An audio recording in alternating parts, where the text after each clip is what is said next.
프린트물 첫 번째를 보겠습니다. 에베소서 1장 3절부터 7절까지 봅니다.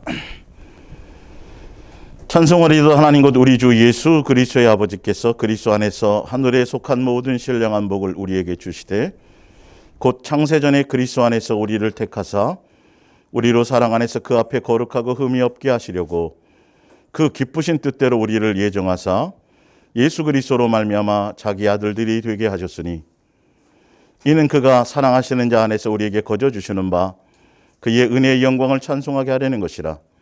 우리는 그리스도 안에서 그의 은혜의 풍성함을 따라 그의 피로 말미암아 속량 곧 죄 사함을 받았느니라. 아멘. 예수님에 대한 약속에 대해서 8번째 시간 일사랑에서 동행 이야기 목요 성경 학교로는 192번째 시간이 되겠습니다. 192번째가 맞죠? 맞나요? 예. 하여튼 그 설교 원고에 보면 제가 이렇게 설교 원고마다 이렇게 앞에 글을 올려드리잖아요. 이제 그것들을 잘 이제 보시고 이제 원래는 이제 이런 것들을 갖고 이제 좀 더 살을 붙여서 칼럼에다가 카페에 올리고 했었는데 하여튼 이렇게 잘 보시고 한번 제가 먼저 이 부분을 함께 우리 한번 보겠습니다. 그래서 말씀을 듣는 여러분들도 가능하다면 카페에 들어가셔서 이게 말씀 원고를 가지고 함께 이렇게 하시면 또 나중에라도 찾아보시면 좋겠습니다. 일반 교회는 사실은 지난주가 15일이 이제 추수감사절 이런 절기를 지키는데 우리 예수사랑의 동행교회는 그 성경에 나와 있는 절기는 이스라엘 백성들에 대한 절기이고 그리고 성경에 나와 있는 절기는 예수님에 대한 그림자에 대한 것이고 신약에 와서는 실체이신 예수님이 왔기 때문에 우리에게는 이방인인 우리에게 예수님으로 말미암은 우리에게는 절기를 예수님이 지키라고 한 내용이 하나도 우리에게 해당되지 않습니다. 그래서 더더군다나 지금 추수감사절은 그 미국의 나라의 절기예요, 사실은. 알고 보면. 우리랑 전혀 해당이 없어요.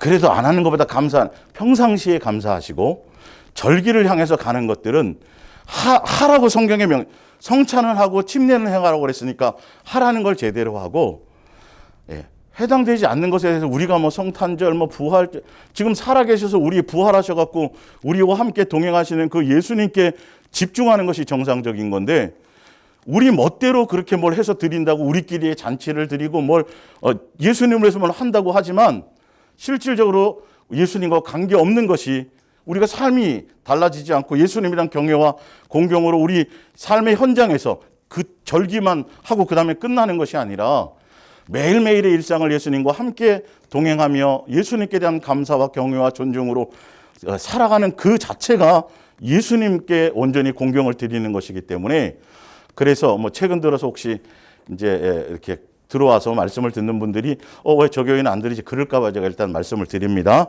그렇게 하시기 바라고요. 창조주 아버지께서 먼지요 티끌이요 벌레인 우리 피조물인 우리를 향해서 무한하는 사랑이신 아가페 사랑에 대한 계획, 우리 아까 읽어드렸던 하늘에 속한 모든 신령한 복을 우리에게 주시려고 천지 창조한 모든 계획을 다 세워두셨어요. 그래서 그 계획 안에 우리가 순종해 가면 그 모든 것들이 우리 것이 되지만 거기에 대한 우리가 불순종은 이 불순종 원래 죄는 율법을 어기는 것, 사랑하라는 것을 율법이 기준이에요, 사실은요. 그러나 아담과 하와 때부터 시작해서 모세의 이전까지는 율법이 주어지지 않았단 말이죠. 로마서에도 나오지만 주어지지 않았는데 중요한 것은 아담과 하와도 불순종이었다라는 거예요. 불순종 안에 불순종은 기본적으로 다 모든 죄의 가장 큰 틀이고 그 안에 지금 이후에 모세 이후로 주어진 율법을 어긴 것, 사랑하라를 어긴 것에 대한 것들이 바로 죄입니다.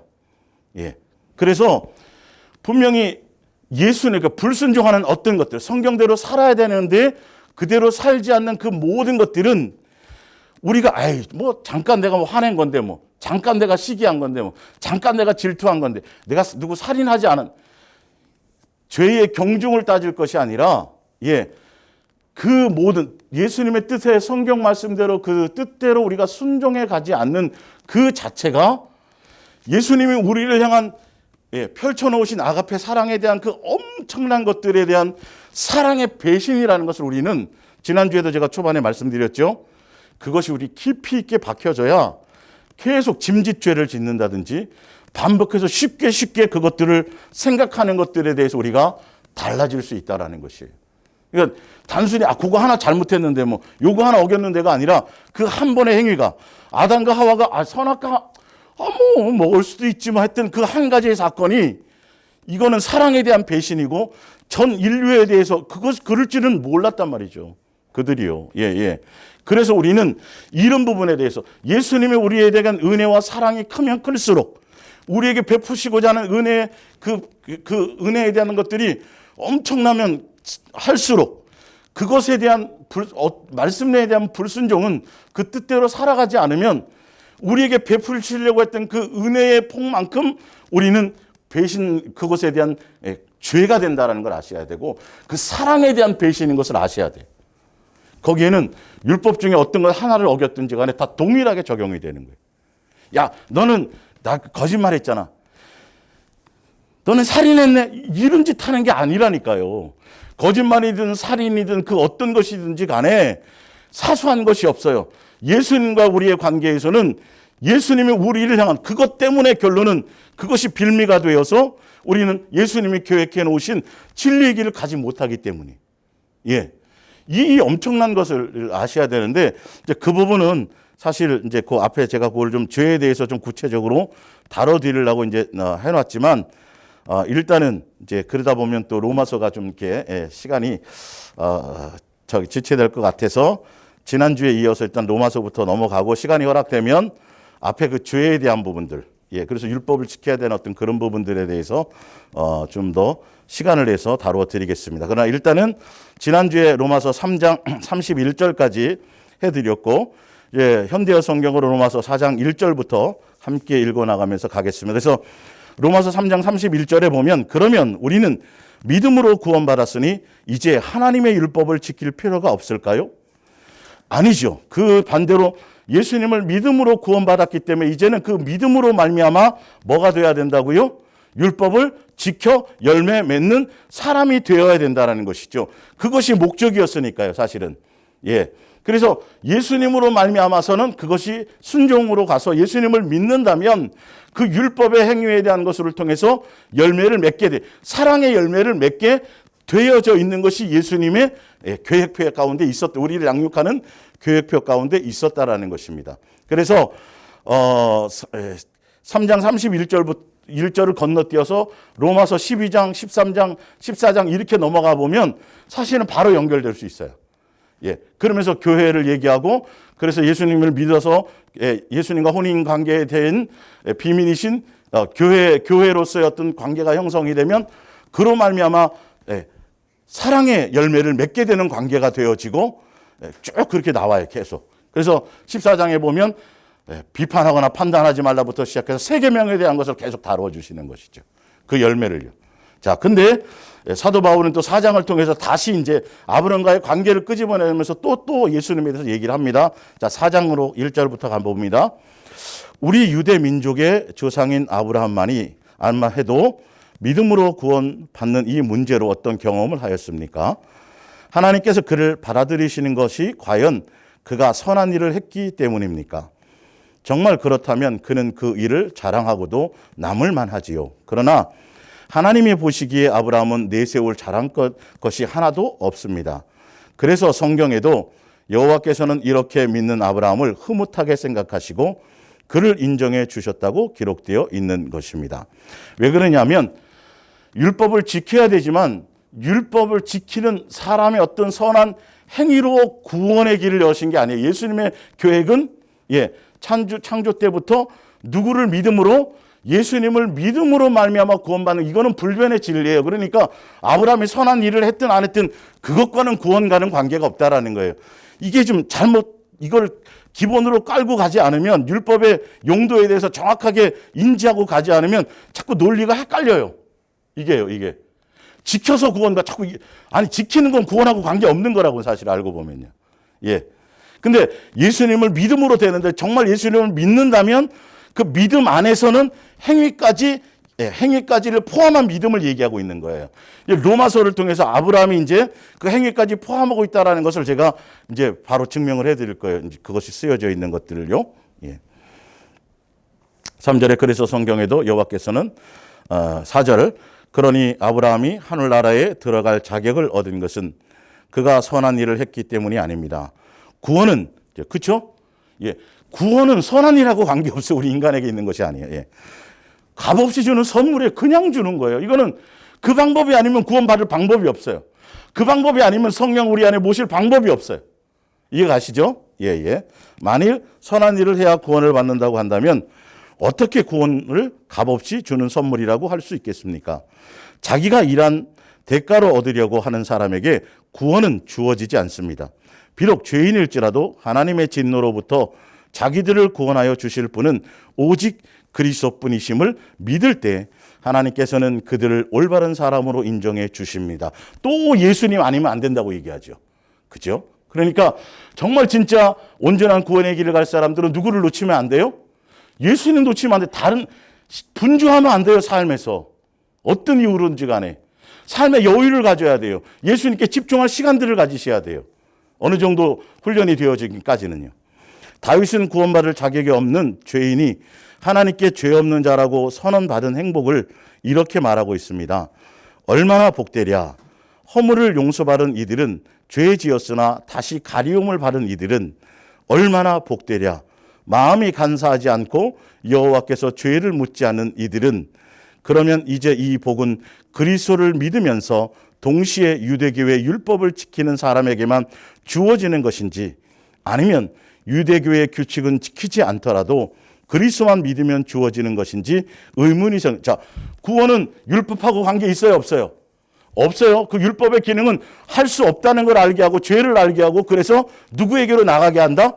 예수님께로 나가게 하는 도구로 율법은 규정이 되어 있는 거예요. 그래서 그 논리가 그런 논리예요.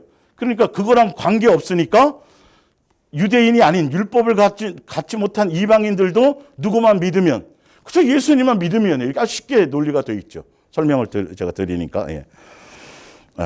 유대교의 규칙은 지키지 않더라도 그리스도만 믿으면 주어지는 것인지 의문이 생길 것입니다. 아브라함의 경우는 어떠했습니까? 우리는 그가 믿음을 통해서 이런 복을 받은 것이라고 말하였습니다. 그러면 그것은 다만 믿음으로 얻은 것입니까? 아니면 유대교의 규례도 지켰기 때문이었습니까? 관계없죠. 오직 믿음으로만이죠. 예, 그거죠. 근데 믿음은 예수님을 믿는다는 믿음은 그 안에 뭐까지 포함되어 있다? 순종, 예, 행위, 그것까지 포함되어 있는 건데 사도 바울은 믿음에 대한 자체를 지금 설명하는 것이 아니라 예수님을 믿으면이라는 예수님에 대한 것을 강조하기 때문에 조금 그렇게 보여지는 거예요. 뒤에 나와요. 예. 여기에 답하기 위해서는 먼저 하나님께서 언제 아브라함에게 이 복을 베푸셨는지는 질문부터 대답해야겠습니다. 그것은 그가 유대인이 되기 전에 곧 율법 받기 전에 이 말이에요. 예. 곧 유대인으로 인정받기 위한 의식인 할례를 받기 전의 일이었습니다.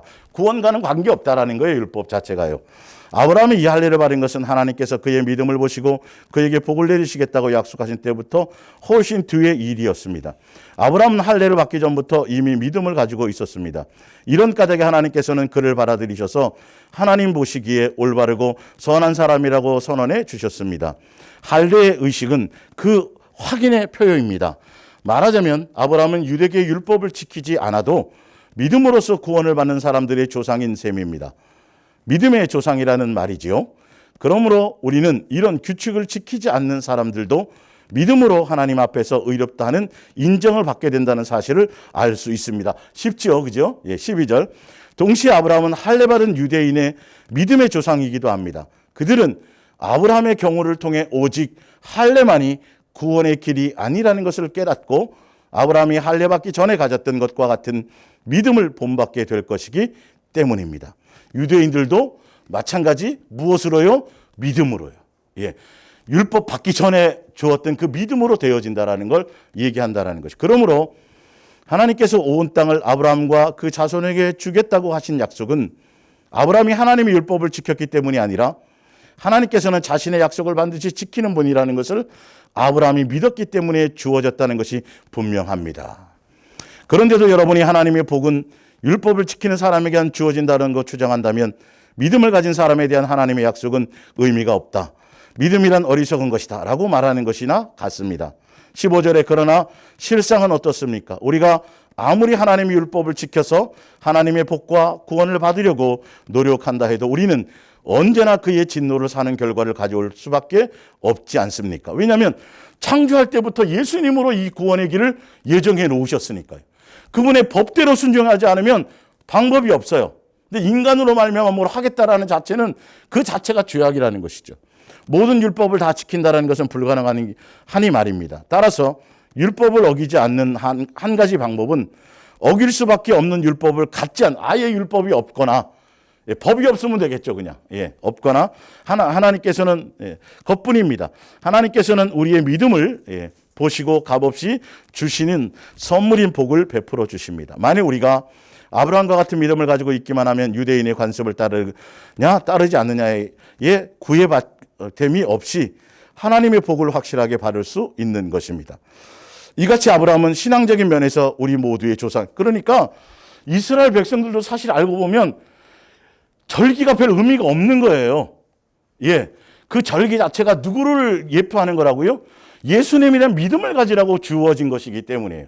근데 예수님 빼고, 중요한 건 그들이 예수님 빼고, 예수님에 대한 믿음을 빼고 의식과 형식에 눌려져 있었다라는 것이죠. 그 제사라는 그 제도 자체도 자기의 유익과 자기의 만족과 자기의 필요를 채우는 도구로 전락시켜버렸다라는 것이죠. 그러니까 전혀 관계가 없어요. 드리면 드릴수록, 그러니까 나는 그런 제사 자체를 원한 적이 없어라는 거지. 예수님은. 그 기름도 필요 없고, 그 성전문 닫아버리고 필요 없어. 아무것도 필요 없어. 너희들이 그래서 그걸 통해서 예수님을 향하고 예수님을 붙잡고 예수님에 대한 것을 믿음을 너희가 갖는다는 그 약속을 붙잡는다고 한다면 분명히 뭐가 달라질 것이다. 삶이 달라질 것이라는 것이죠. 그래서 구약에도 온전히 예수님을 따랐던 사람들이 있죠. 아무도 따르지 않은 게 아니에요. 분명히 히브리서 11장에 믿음의 선진들이 온전히 따랐던 사람들이 있단 말이에요. 누구에 대한 믿음으로요? 그렇죠. 예수님에 대한 믿음으로요. 그러니까 예수님에 대한 제대로 된 믿음을 갖는다면 그 믿음이 우리를 향한 그 사랑을 그분의 사랑에 대한 것을 알고 믿는 믿음이 되어지고, 그것을 알게 되어진다면 반드시 예수님의 뜻을 따라 순종해 가는 길을 가게 되어져 있는 믿음으로 가게 되어져 있다라는. 근데 믿음을 잘못된 믿음을 갖고 있기 때문에, 온전한 믿음이 아니기 때문에 변화가 없다라는 거예요. 아니면 믿음을 없는 거예요. 이스라엘 백성들이 광야교회에 다니면서 40년 동안 제사 지내고 표적 보고 이적 보고 다 했는데, 히브리서 한번 찾아보세요. 히브리서 3장. 이게 원래 앞에 죄에 대해서 얘기할 건데 3장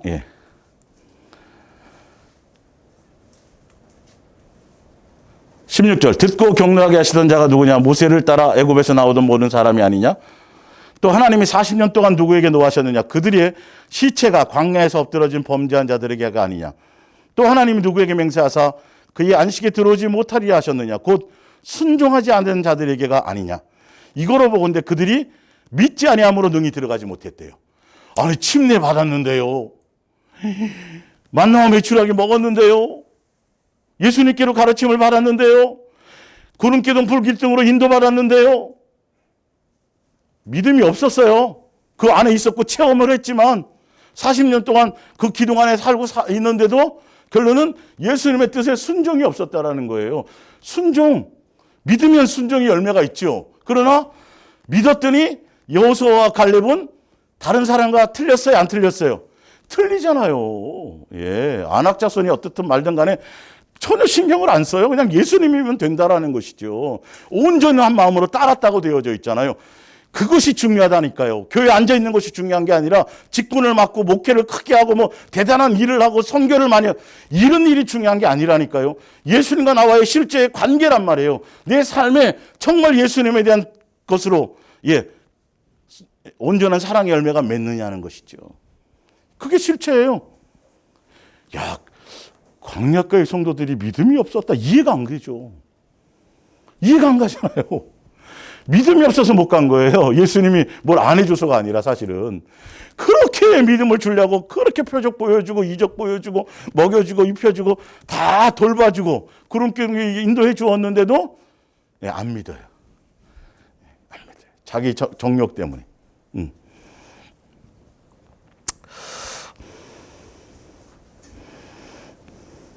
어디 몇 절 하다 말았죠? 예.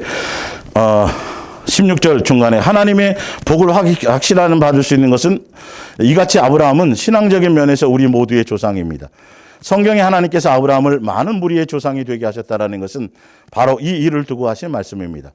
하나님께서는 어느 나라 사람이든지 아브라함과 같이 하나님을 믿고 의지하는 사람을 다 받아들이십니다. 이 약속은 죽은 자를 다시 살리시고 장래에 될 일을 이미 지나간 과거의 일처럼 확실성을 가지고 말씀하시는 하나님께서 친히 하시는 것입니다. 18절 하나님께서 아브라함에게 한 아들을 주실 것이며 그 아들에게서 많은 자손이 나서 큰 민족을 이룰 것이라고 하셨을 때 아브라함은 그런 약속이 도저히 실현될 수 없는 처지였음에도 불구하고 하나님을 믿었습니다.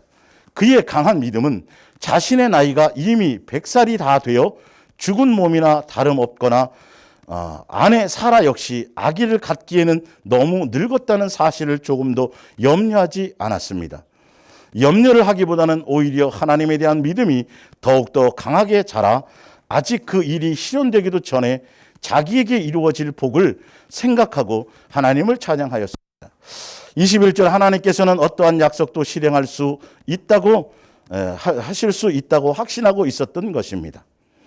아브라함의 이 믿음 때문에 하나님께서는 그의 죄를 용서하시고 그를 죄 없는 자라고 선언해 주신 것입니다.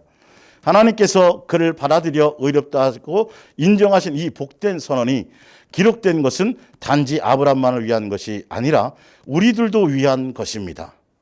우리가 우리 주 예수를 죽은 자 가운데서 다시 살리신 하나님의 약속을 믿을 때 아브라함을 받아들인 것과 똑같은 방법으로 하나님께서는 우리들도 받아들이신다는 것을 보증하기 때문입니다. 우리 주 예수께서는 우리 죄를 대신하여 죽으셨으며 우리가 하나님과 올바른 관계를 맺게 해주시려고 다시 살아나셨습니다. 자, 이 아브라함에 대해서 요번에 제가 이거 설명을 드리는 지금 5장 19절부터 지금 아브라함이 5장 19절부터 요거는 벌써 75세 때부터 99세 될 때까지 내용을 함축해서 여기에 사실 이렇게 얘기해 놓은 것인데요. 자, 여기에 이 안에 사실을 알고 보면 믿음은 행함을 포함하고 있다는 뜻을 갖고 있어요. 그걸 제가 이제 증명을 해 드릴게요. 여러분 보시면 아파트를 이제 여러분들 이제 분양받으려고 가다 보면 제일부터 무슨 델 하우스부터 가요? 모델 하우스. 예. 모델 하우스를 보고 딱 마음에 들잖아요. 그러면 계약을 해요, 안 해요?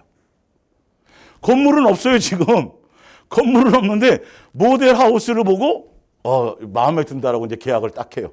그러니까 그리고 중간중간 가서 이제 확인을 해보잖아요. 그죠? 잘 올라가고 있는지, 털을 받고 있는지, 이제 그러면서 아직 집에 들어가진 않았지만 무슨 금을 지급해요? 중간에 주는 거.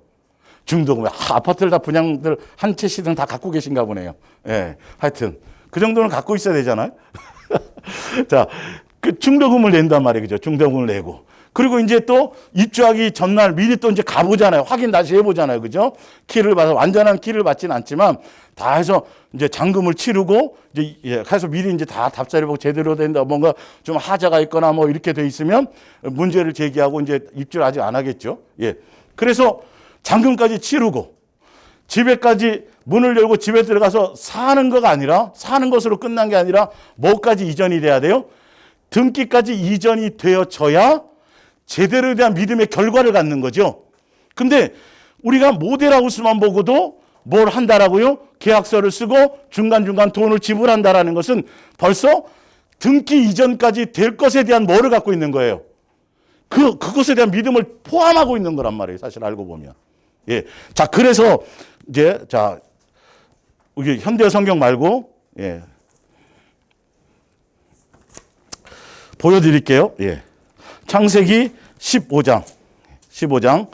자, 아브라함이 믿으니 그걸 의로 여겼다라는 그 말에 대해서 이제 그 믿음에 대한 실체를 제가 설명드리려고 그래요. 15장 6절에 보면, 아브라함이 여호와를 믿으니 자, 하늘의 별처럼 이것자 3절에 아브라함이 또 이르되 주께서 내게 씨를 주지 아니하셨으니 내 집에서 길린 자가 내 상속자가 될 것이니이다. 여호와의 말씀이 그에게 임하여 이르시되 그 사람에 대해 상속자가 아니라 내 몸에서 낼 자가 내 상속자라 되리라 하시고 그를 이끌고 밖으로 나가 이르시되 하늘을 우러러 무별 셀 수 있나 보라. 또 그에게 이르되 내 자손이 이와 같으리라. 6절에 아브라함이 여호와를 믿으니 여호와께서 보여주고 그걸 믿었대요. 예수님 할 거를 믿었대요. 근데 한번 그 밑에 7절을 봐보세요. 또 그에게 이르시되 나는 이 땅을 내게 주어 소유를 삼게 하고 쭉 하시고 갈대를 여호와니라. 8절에 그가 이르되 주 여호와여 내가 이 땅을 소유로 받을 것을 무엇으로 알리이까 이러는 거예요.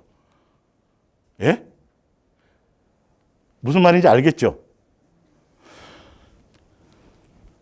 이거는 의심에 따르기보다는 사실은 믿지만, 그러니까 결론은 예수님이 그것을 믿을 수 있도록 보여주셔야 안 보여줘요. 증명을 보여줘야 안 보여줘요. 보여주죠. 기드원에게도 증명을 보여줘야 안 보여줘요. 그렇죠? 하얀 털 위에 이슬을 주시고 해서 믿음은 그래서 어떤 이유든지 간에 예수님으로 말미암게 되어져 있어요. 이게 의심해서 그런 게 아니라 믿지만 우리의 그거예요. 그러니까 아브라함도 우리와 성정이 같은 사람이에요. 다음 주 이제 주일날 이제 한 3주 전에 해놓은 게 있는데 그거 말고 이번 주 다른 거 하고 하여튼 우리와 성정이 같아요. 이거 굉장히 깊은 의미가 있어요. 성정이 같다라는 것이. 근데 예수님은 의심하지 않도록 믿음을 줘요, 안 줘요? 주잖아요. 약속을 해주시잖아요. 다시 한번 증명해 주시잖아요. 예수님의 계획이니까요. 아브라함이 믿을 수 있도록 선택을 그 부분을 해주시죠. 그러나 그래도 그렇게 해주시고도 아브라함이 믿었지만 어떻게 해달라고? 그걸 좀 더 확실히 제가 알 수 있도록 좀 해주시면 안 될까요? 그렇게 해주시는데도 예수님은 그 믿음을 뭐로 여겼더라? 의로 여겼다라는데 그 아브라함이 믿는 그 믿음이 뭐냐면 나중에 이삭을 바치는 것까지에 대한 믿음을 다 포함하고 있는 것을 알고 계시단 말이에요. 아까 그 등기 이전하는 것까지. 그게 아니면 예수님이 그 이삭을 바쳤을 때 그때 예수님이 쌍방 계약을 하시는 거거든요. 내가 나를 독자까지 아끼지 않았기 때문에 그때서야 뭘 하신다 그랬어요? 그 전에 너를 통해서 너의 씨를 통해서 뭐 하리라? 큰 민족을 이루고 예수님의 언약을 통해서 조상들이 아니라 조상 누구? 후손 누구? 그리스도와 하겠다라는 그것에 대한 계약이 언제 체결되는 거예요? 정식적으로요? 22절에 그 뒤에 가서야 그게 되는 거예요. 그러니까 그거 모델하우스를 보고 계약을 했지만 그것이 어디까지 가야죠? 집에 들어가서 입주를 해갖고 잔금까지 다 지불하고, 그러니까 잔금 지불하고 입주를 했는데 등기 이전이 안 되고 부도 나버리면 그건 모델하우스 보고 믿었던 것이 깨지는 거예요, 안 깨지는 거예요? 싹 깨지는 거예요. 그 자체가 존재하지 않는 거예요. 무슨 말씀인지 알겠죠? 마찬가지야. 아브라함이 믿음으로 말미암아 그 한다라는 그것이 나중에 이삭까지 바쳐서 순종해서 가는 그것까지를 그 믿음 안에는 믿는다는 거 안에는 그 행위까지를 다 포함하고 있는 것이지, 만약에 끝에 가서 그것이 되어지지 않았다라고 한다면 이 계약은, 이 믿음에 대한 계약은 성립이 돼야 안 돼요. 안 되죠. 예수님의 약속을 못 받아내는데요, 뭘. 네가 독자까지 아끼지 않고 바쳤으니 이제 나를 경외하는 줄 알겠다. 그러므로 말미암아 나도 이렇게 돼 있거든요. 근데 그 얘기는 벌써 아브라함과 75세 아비와 친척의 본토를 떠나라 할 때 벌써 그런 약속을 통해서 계약이 되었던 거고요. 얘기됐던 거고. 그래서 중간중간에 아브라함이 그것을 갈 수 있도록 양육의 길을, 믿음의 길을 해 주시잖아요. 자, 보세요. 그리고 넘겨가서 16장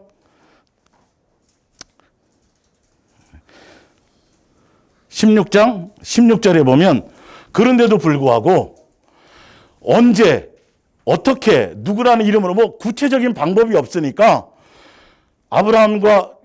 아브라함이 계속 믿고는 있었지만 맞아. 우리가 나이 들고 뭐 등등 뭐 이렇게 돼서 이렇게 하니까 아마 약속을 하신다는 걸 했지만 구체적인 방법을 주시지 않았기 때문에 이 사례 같은 경우도 여종을 통해서 하시는 보다. 누구 방법을 발동해요? 인간의 생각을 하는 거예요, 사실은.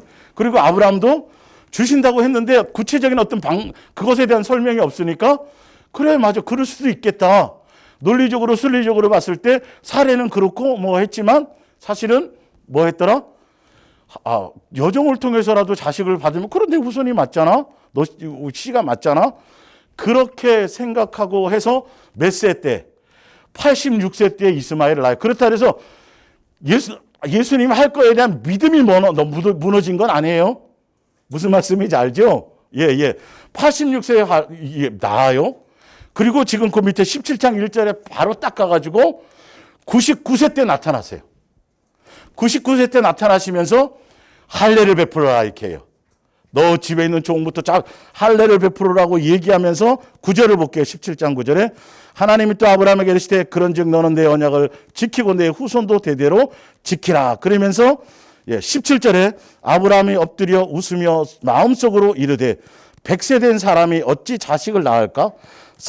사라는 90세니 어찌 출산을 하리요?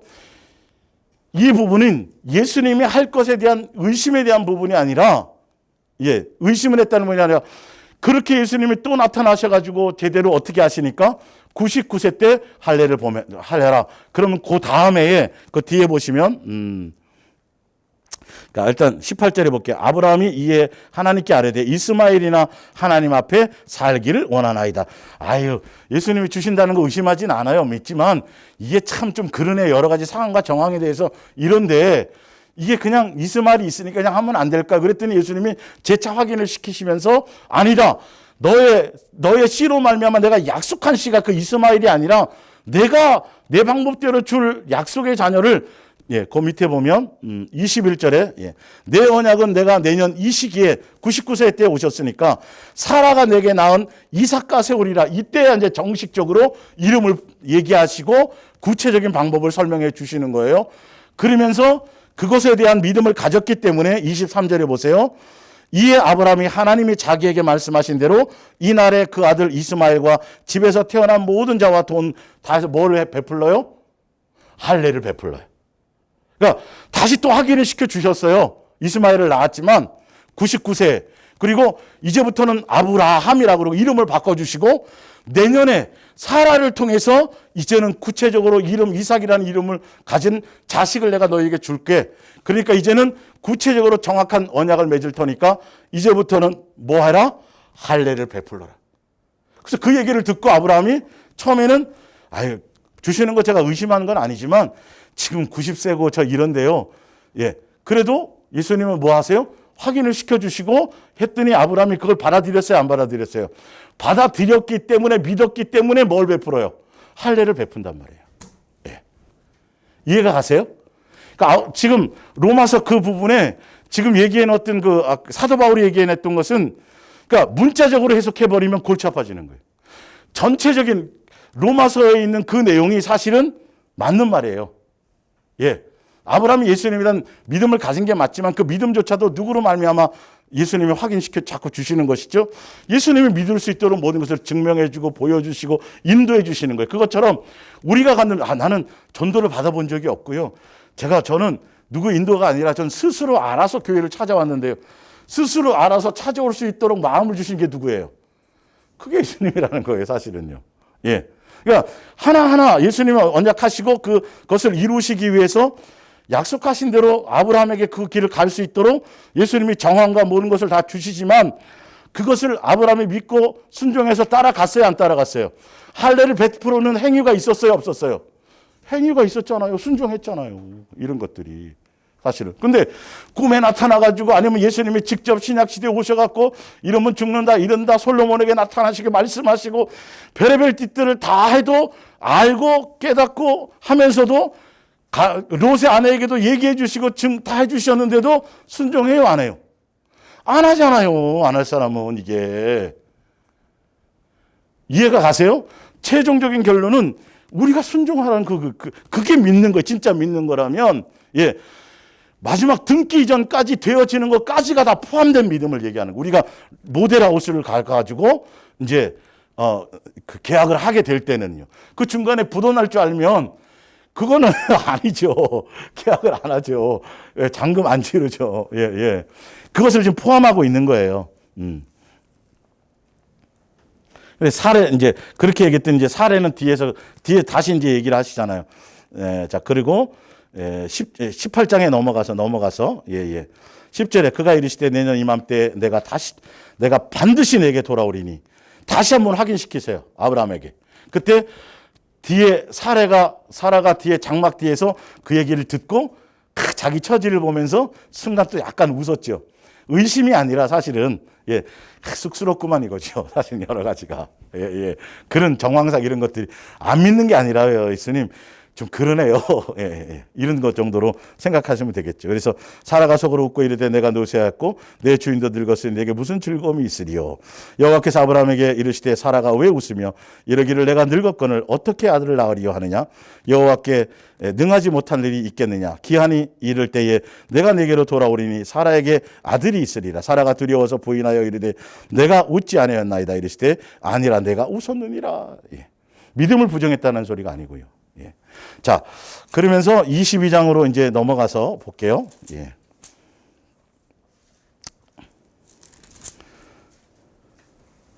22장 15절. 여호와의 사자가 하늘에서부터 두 번째 아브라함을 불러 이르되 여호와께서 이르시기를 내가 나를 가리켜 맹세하노니 내가 이같이 행하여 내 아들 내 독자도 아끼지 아니하였은즉. 여기까지를 예수님은 벌써 이것을 믿음으로 생각하신 거예요. 아브라함 이거 할 것까지요. 그래서 그때 약속이 벌써 누구로? 예수님으로에 대한 것까지야. 근데 그것이 아니었다라면 17절에 내가 내게 큰 복을 주고 내 씨가 크게 번성하여 하늘의 별과 같고 바닷가의 모래와 같게 하리니 내 씨가 그 대적의 성문을 차지하리라. 또 내 씨로 말미암아 천하만. 이거 이제 이것에 대한 75세 때 얘기했던 내용을 아브라함이 순종을 해서 온전한 믿음의 모든 것을 다 순종하여 드렸더니 했더니 그것으로 마지막 믿음에 대한 모든 계약이 끝나버린 거예요. 이해가 가세요? 로마서에 남아있던 그 내용 자체가 거기까지를 포함하고 있어요. 자, 히브리서 11장으로 가보세요.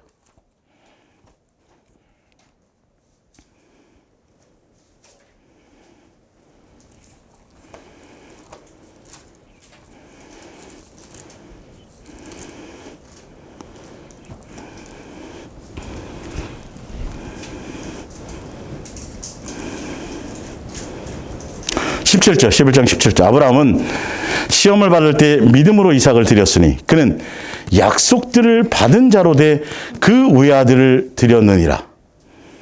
그에게 이미 말씀하시기를 내 자손이라 칭할 자는 이삭으로 말미암았으리라 하셨으니 그가 하나님이 능히 이삭을 죽은 자 가운데서 다시 살리실 줄로 생각한지라. 그러니까 벌써 아브라함이 그 예수님이 그렇게 얘기했을 때, 너 씨를 통해서 뭔가를 얘기하고 있을 때 아브라함은 이삭을 바쳐서 내가 죽인다 할지라도 예수님은 다시 살려서를 한다라는 그런 믿음에 대한 전반적인 모든 믿음을 갖고 있는 상태를 얘기하는 거예요. 히브리서 11장도요.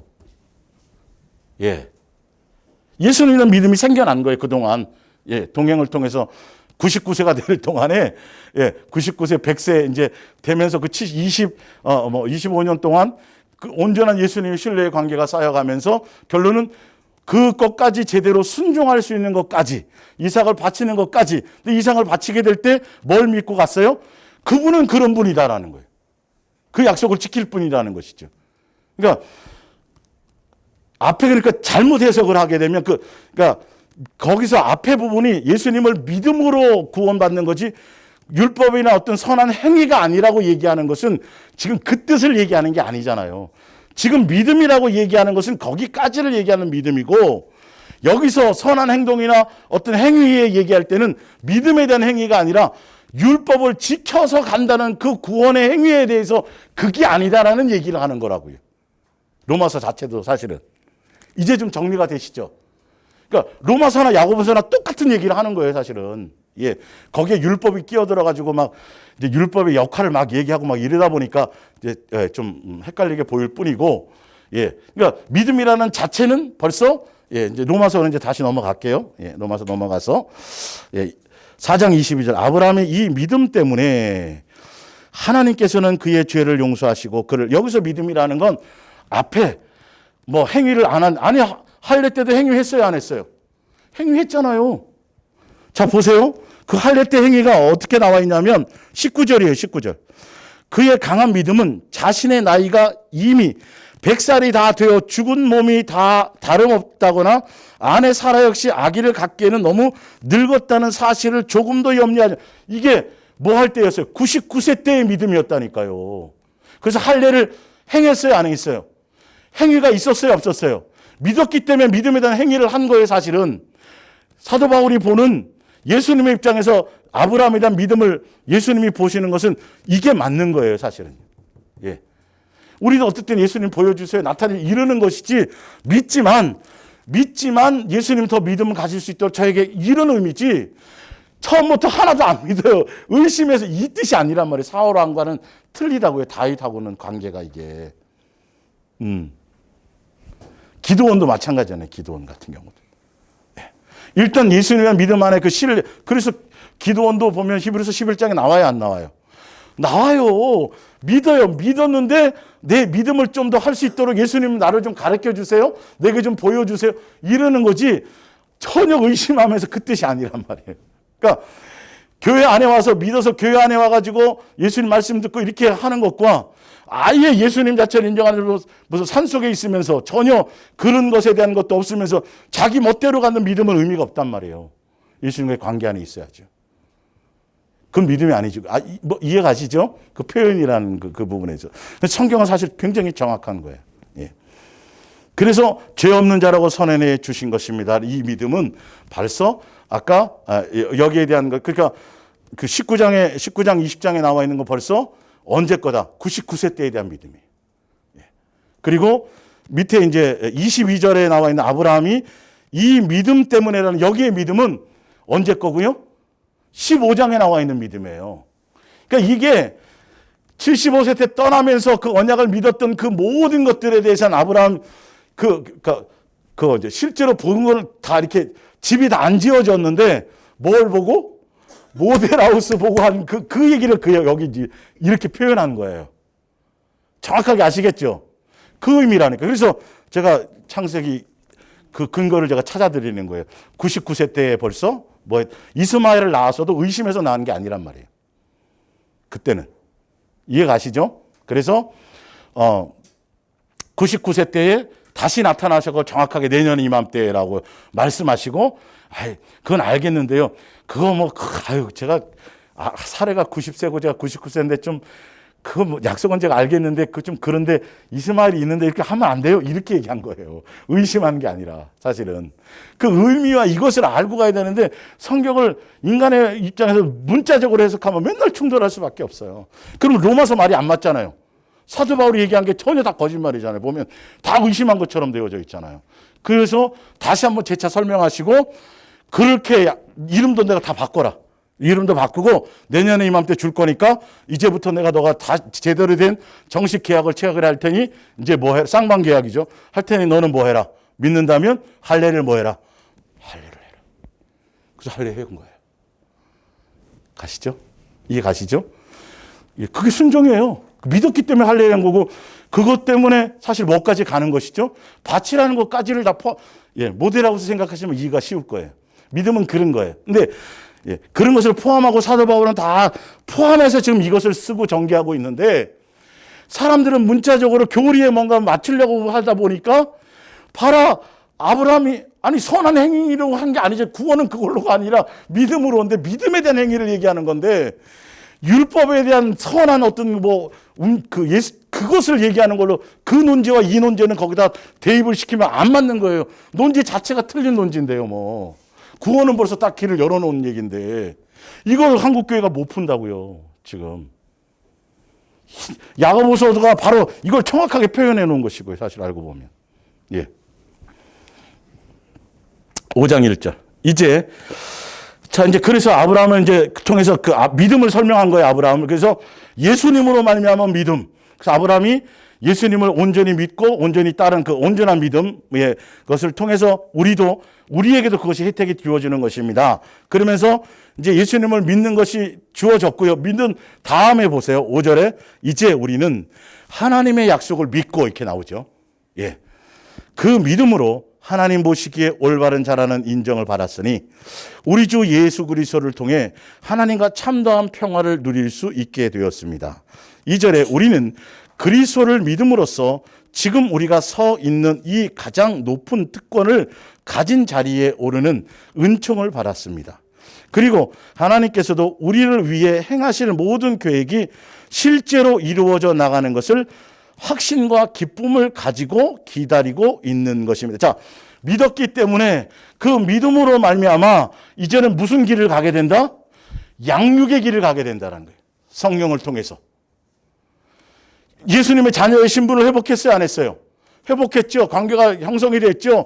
우리를 이제 성전 삼아서 이제는 예수님이 창세전에 계획했던 예수님으로 예정하시고 우리의 죄, 아까 읽었던 것처럼 우리의 죄 씻어줄 것을, 죄 사함을 줄 것을 점도 없이, 이제 흠도 없이 이렇게 하게 하시려고, 하늘나라 상속자 되게 하시려고 한 가족 되게 창세전에 계획한 그것 이루는 과정 가운데 예수님을 예정할 것을 이루셨단 말이에요.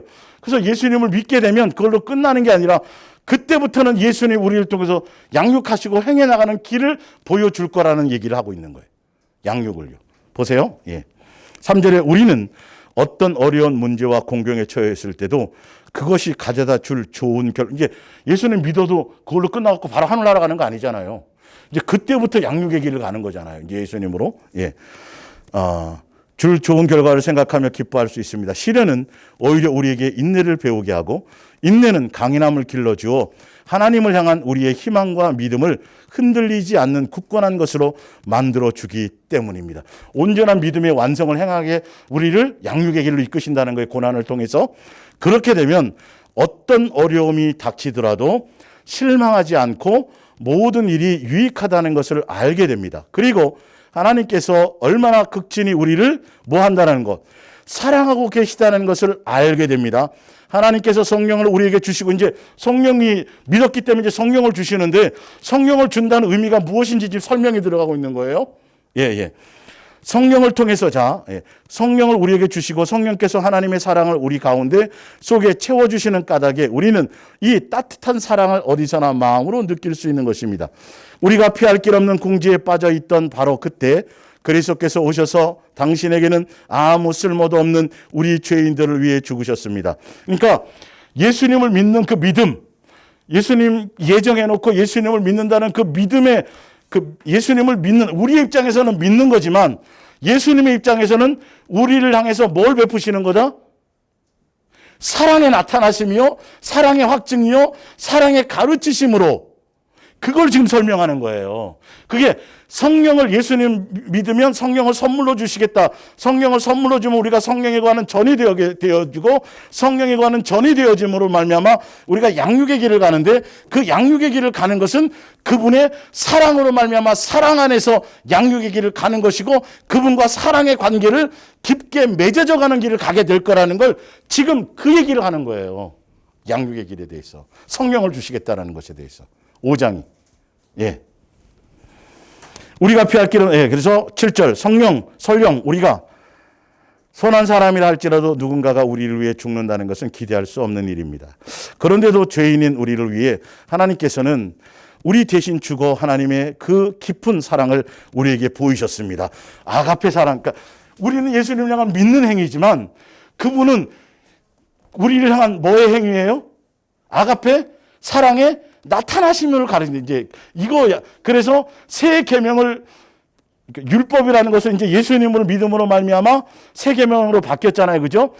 그 새 계명으로 완성해가고 순종하고 계명 율법을 지켜서 사랑하는 자로 사랑의 열매를 맺는 자로 가는 그 길을 가게 된다라는 거예요. 성령을 선물로 줬다라는 건.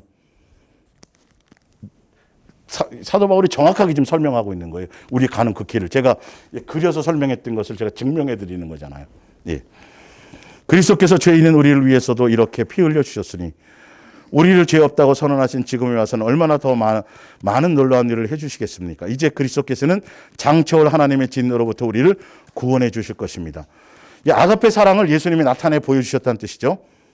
우리가 하나님의 원수였을 때도 그 아들의 죽음으로 하나님께서 되돌아오게 하셨으니 우리가 하나님의 친구가 되고 하나님께서 우리 가운데 살아계시는 지금에야 얼마나 더 큰 복이 우리에게 우리를 위해 준비되어 있겠습니까?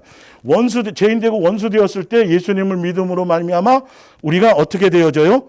하나님께로 돌아와서 이제 예수님과 친구가 되고 이제 이런 관계가 되었죠. 그러니 예수님 믿기 전에도 그렇게 사랑해 주셨는데 원수 되었을 때도 이제는 우리를 사랑해 주는 그 사랑을 알고 우리가 친구가 되고 아버지와 자녀의 관계가 회복되고 이런 것이 되어졌으니 얼마나 앞으로 예수님과 이 땅에서 양육받으며 가는 그 양육의 길이 얼마나 기대됩니까? 이 뜻이란 말이에요. 소망을 누린다고 되어져 있거든요, 그게. 예. 원수 되었을 때도 우리가 사랑하셨는데 아시겠죠? 예. 이제 우리는 하나님을 섬기는 기쁨을 누리게 되었습니다. 이 모든 것이 우리를 하나님의 친구로 만들어 주시려고 우리 죄를 대신해 죽으신 예수 그리스도의 덕분입니다. 또 주인공은 예수님인 거예요. 예. 그러니까 예수님으로 말미암아 우리가 예수님을 믿음으로 우리가 구원받았다라는 건 그걸로 끝나는 게 아니라 이제부터 뭐 하게 되는 것이죠? 예수님과 친밀한 동행을 통해서요. 관계를 맺으며 우리가 사랑의 그 열매를 맺고 새 계명을 완성하고 율법을 완성하는 길로 가게 되어진다라는 것이. 12절. 아담이 죄를 지었을 때 죄가 이 세상에 들어와 죽음을 불러들였듯이 온 인류는 죄로 늙고 죽어갑니다. 원인이야 물론 아담에게 있었겠지만 사람들은 모세에 이를 때까지 많은 죄를 지었습니다. 그러니까 죄의 근원은 아담의 불순종으로 우리에게 죄가 들어왔는데 아담 이후로부터 모세가 오기 전까지는 율법이 죄의 항목이 없었기 때문에 사실은 그 사람들은 죄에 대해서 몰랐다는 거죠. 그러나 그 시대에는 하나님께서 사람들을 사형에 처하는 심판을 하시지 않았습니다. 율법을 안 줬으니까요. 하나님께서 아직 그들에게 율법을 주시지 않았고 또 그들이 어떻게 살아야 할 것인가를 말씀해 주시지도 않았기 때문입니다. 그러므로 그들이 죽은 것은 그들의 죄 때문만은 아니었습니다. 아담처럼 금단의 열매를 먹고 하나님의 특별한 법을 어긴 것이 아니기 때문입니다. 아담은 앞으로 오실 분의 표상이었습니다. 아담은 장차 오시기로 된 그리스도와는 얼마나 대조적입니까? 그러니까 선악과 상권 때나 그 다음에 모세가 오기 전까지는 율법이 없었어요. 그러나 죄는 불순종으로 말미암아 죄가 들어와 있었던 것이죠. 그것을 얘기하는 거예요.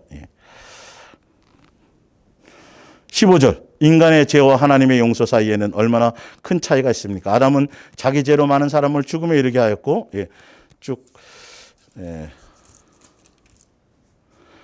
자, 20절로 넘어가 볼게요. 20절. 19절 볼게요. 아담은 하나님께 불순종이에요. 불순종. 율법에 대한 죄 그보다 더 기본적인 건 불순종이에요. 20절. 십계명을 받은 것 결과 모든 사람은 스스로 하나님의 율법을 지킬 수 없는 존재라는 것을 알게 되었습니다. 그러나 우리 자신의 죄가 깊다는 것을 알게 될수록 우리를 용서하시는 하나님의 넘치는 은혜를 더욱더 깊이 깨닫습니다. 과거에는 죄가 많은 사람들을 지배하여 죽음을 가져왔지만 지금은 그와 반대로 하나님의 은혜가 우리를 지배하게 되었습니다. 그리하여 우리 주 예수 그리스도를 통하여 우리가 하나님 앞에서 올바른 사람으로 인정을 받음으로써 영원한 생명에 이르게 되는 것입니다.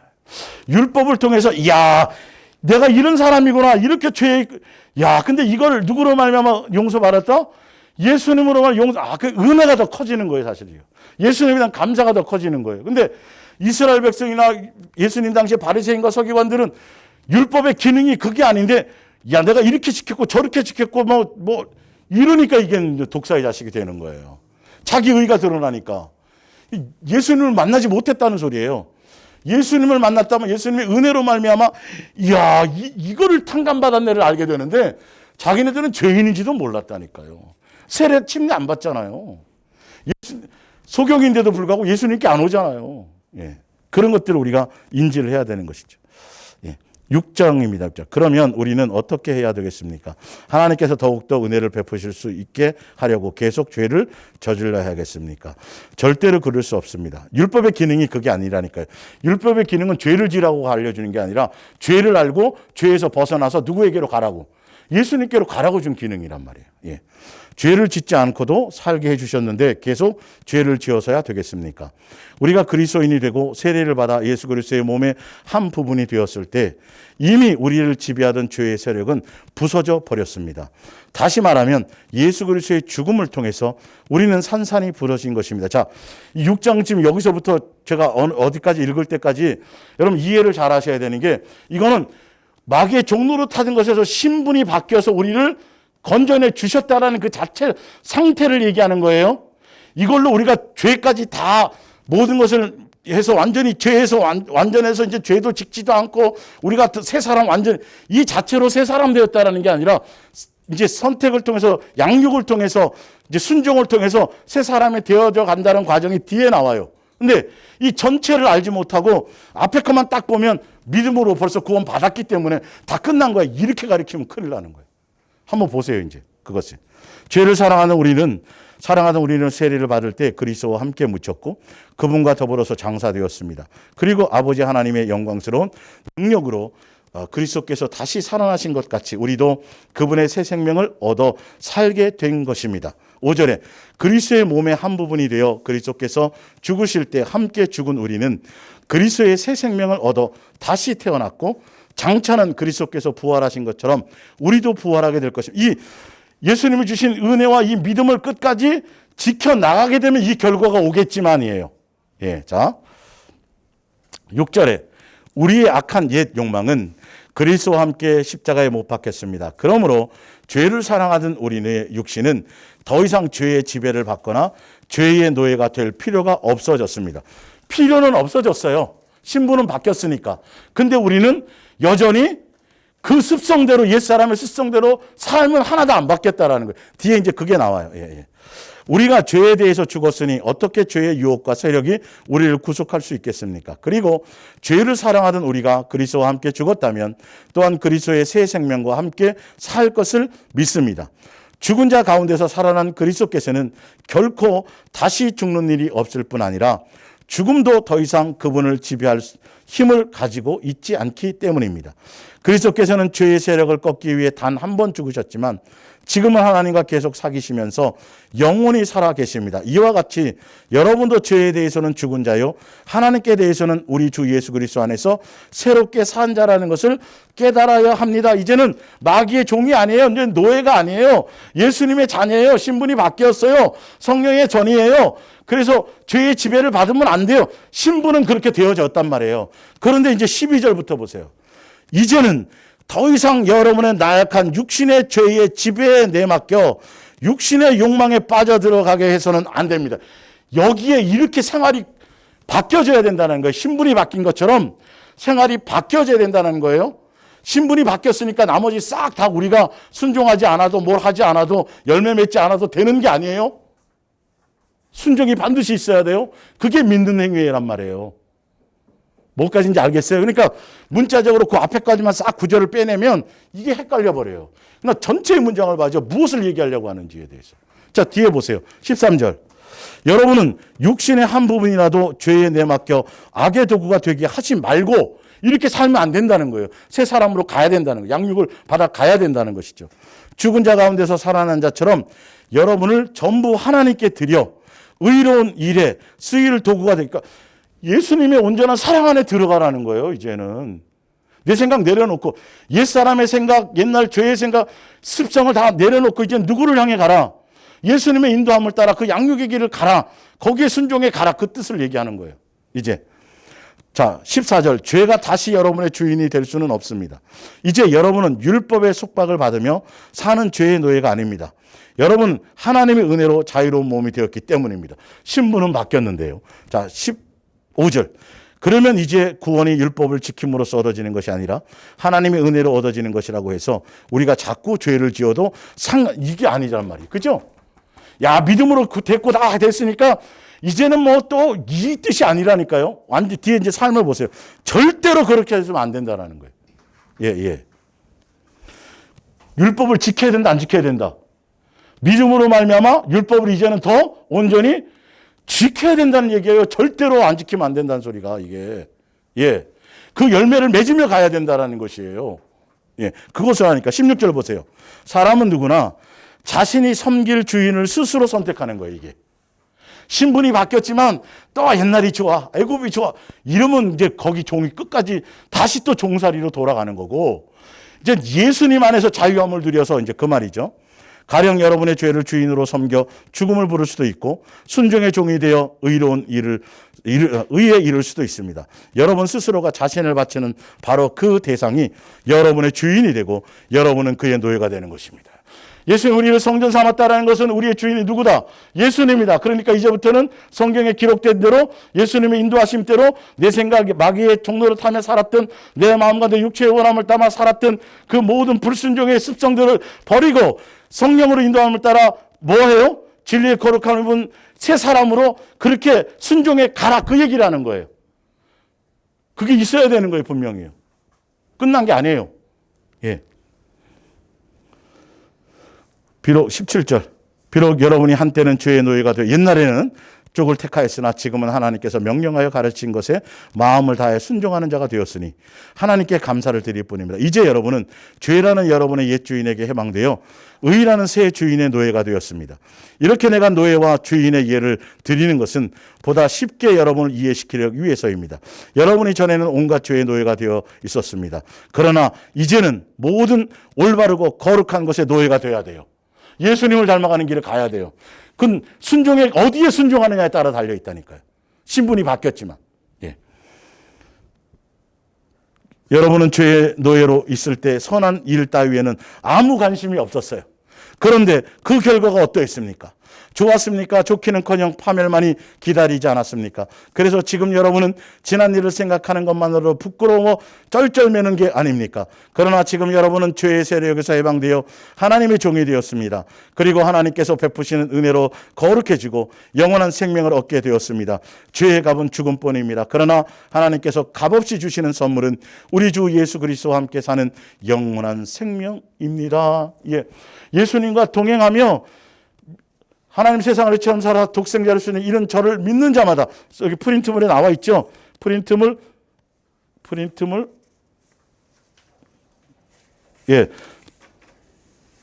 밑에서 첫 번째, 밑에서 두 번째, 저를 믿는 자라는 것은 예수님을 믿는다는 것은 예수님과 함께 동행하는 삶을 사는 것을 뜻하고, 그 믿음에 해당하는 것은 신앙의 행위가 계속적으로 지속되는 것을 얘기한다는 거예요. 예수님 놓치지 않는다는 걸 얘기하는 거예요. 예수님의 뜻에 순종해서 함께 먹고 마시며 동행하며 가는 그것을 얘기한다는 것이. 그래서 7장에 이제 7장 뒤에 7장 거기까지 일단 해드릴게요. 자, 이것에 대해서 율법과 예수님에 대한 그 믿음에 대한 것에 대해서 결혼의 관계로 설명을 해요. 이제 이해하기 쉽게 하려고. 예. 그러면서 자. 형제 여러분, 여러분이 율법을 잘 알고 있으니 말씀드립니다만 율법은 죽은 사람에게는 구속력이 없다는 사실을 아직 모르십니까? 예를 하나 들어봅시다. 결혼한 여자는 남편이 살아있는 한 법에 따라서 남편에게 매여 지내야 합니다. 그러나 남편이 죽으면 율법은 벌써 폐하해졌다라는 거죠. 예. 예, 그러나 남편이 죽으면 더 이상 법적인 이유로 남편에게 얽매일 필요가 없습니다. 만일 그 여자가 다른 남자와 결혼하고 싶으면 할 수도 있습니다. 남편이 살아있는 동안에는 안 되지만 남편이 죽은 후에는 아무런 제약을 받지 않습니다. 4절이 봅니다. 지난날에는 유대계의 율법이 여러분의 남편이요 주인이었습니다. 그러나 여러분은 그리스도와 함께 십자가에 의해서 죽었으므로 여러분은 율법과 한 결혼은 무효가 된 셈입니다. 이제 율법은 더 이상 여러분을 지배할 수 없습니다. 그리고 그리스도께서 다시 살아나신 것처럼 여러분도 새로운 인간으로 다시 태어났습니다. 새 사람 된 거예요. 신분은 바뀌었단 말이에요. 예. 그러니 말하자면 죽은 자 가운데서 살아난 분과 뭐 한 것입니다? 결혼한 것입니다. 이게 어디에 나와요? 에베소서 5장의 교회로 예수님이 이게 비밀이라고 얘기하잖아요. 예수님이 머리시요, 우리가 예수님과 지체가 되어서 성령의 전으로서 이해가 가시죠?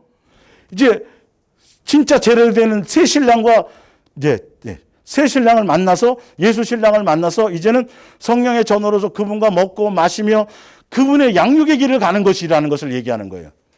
여전히 옛날 율법에 매여져 있는 것이 아니라, 예, 그것 설명하는 거죠. 예, 결혼한 것입니다. 여러분에게 선한 열매를 맺게 하려고. 열매 맺어야 돼. 예수님과 혼인되었다면. 예수님을 믿는다면 그 믿음을 통해서 세 계명의 열매를 맺어야 돼요. 그래서 예수님이 오셔서 교회를 얘기하는 거란 말이에요. 우리가 혼인의 관계를. 에베소서 5장 29절인가부터 양육의 길을 간다고 되어져 있죠. 예. 선한 열매 맺게 하려고, 다시 말하면 하나님을 위해 선한 일을 하게 하려고 이 결혼이 이루어진 것입니다.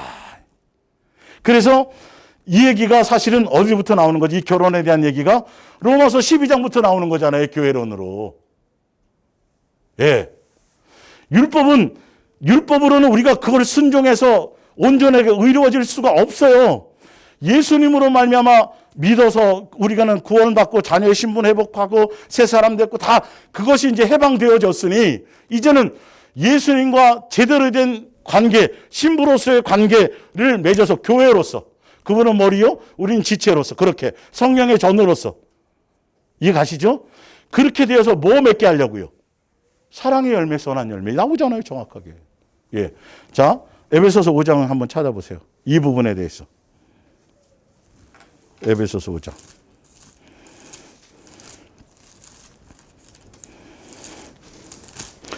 이 말씀이 들리는 사람에게는 정말 재밌을 거예요. 지금 이 로마서가. 예.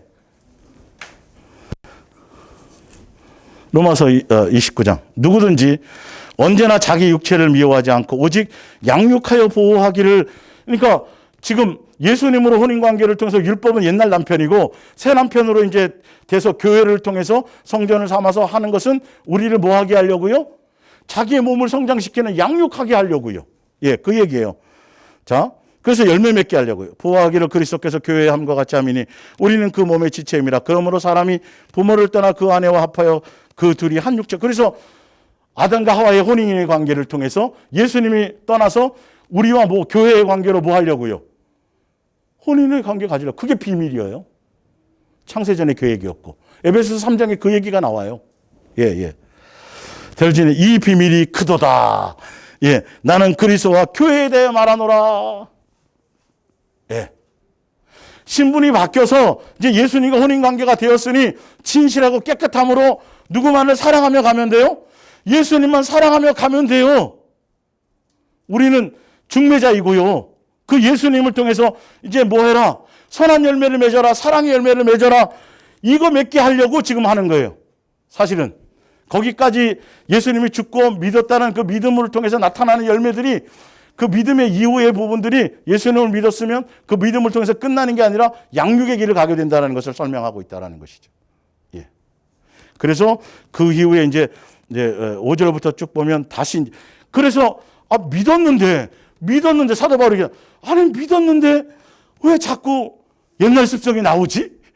결단을 했는데 이제 그게 이제 뒤에 나오잖아요. 그러면서 로마서 8장에서 예수님을 성령의 인도함을 따라가면 그때서야 이게 다 옛사람의 습성을 다 지배돼서 놓이고 자유해지고 이제 그 얘기를 하면서, 그리고 쭉 설명하면서 이제 뭐 얘기가 나와요?